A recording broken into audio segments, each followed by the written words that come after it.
Alright, so let's have a talk about insecurity. I had this idea come into my mind.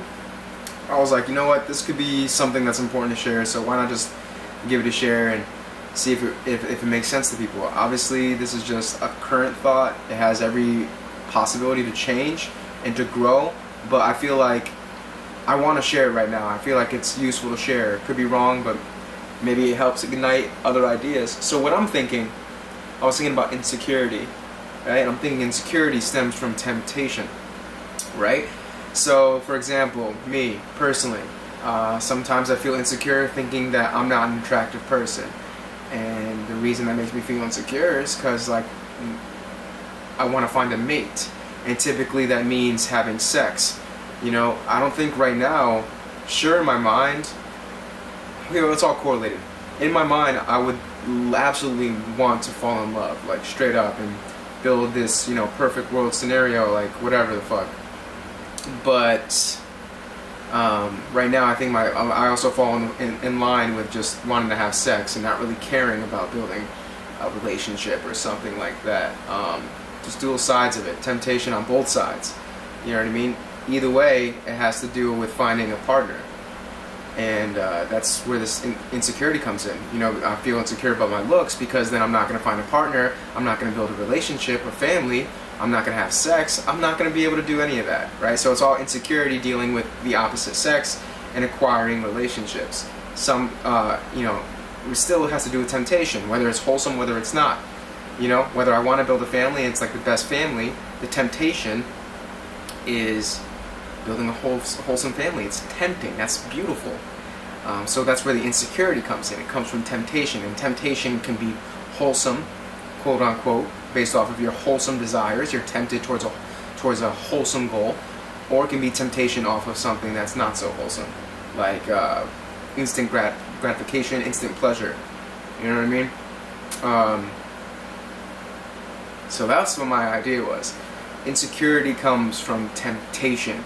So my answer is spiritual balance. It's so hard in this day and age to find yourself. You know, you want to be centered. You want to find some inner peace. You have so much noise going on. It's so fast-paced. Everyone's competing against each other. Everyone wants to stand out. We see beautiful lives on our fingertips, and we compare our lives to other people's lives, and we don't realize how many factors are at play. Some people may be further along in their journey. Some people may be playing a game and not actually as successful as it looks online.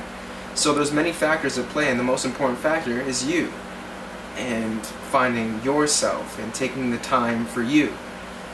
So that's my 2 cents on insecurity.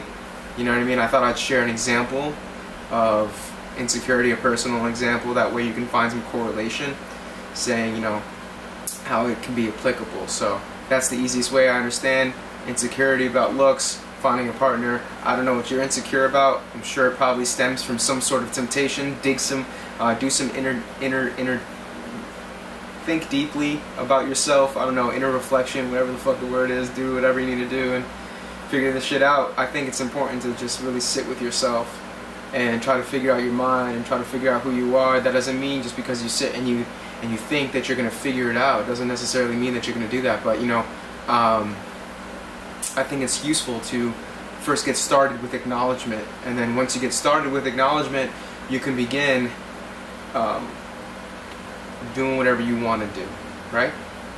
What do you want to do with that information? Are you going to collapse on yourself and continue to be mindless to the situation once you acknowledge it, or are you going to somehow fight and learn that it's grueling and there is no shortcut, and then you have to learn to be in every moment, day by day, little actions and more moments of recognition, catching yourself when you're starting to fall off.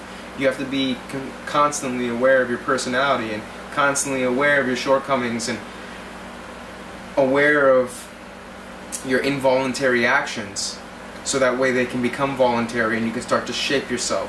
So you can catch yourself when you're starting to fall off and bring yourself back in and start to mold who you want to be. It's easier said than done, but again, it's all about a tedious process. It's going to be grueling. It's going to be day by day. So I hope that helps.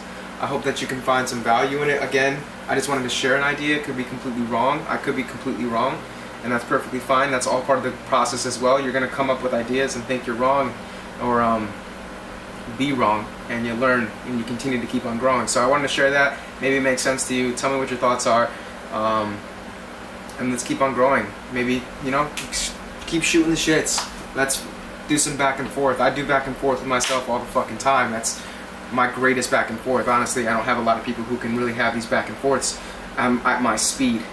But enough with the arrogant talk. Time to get ready for another day.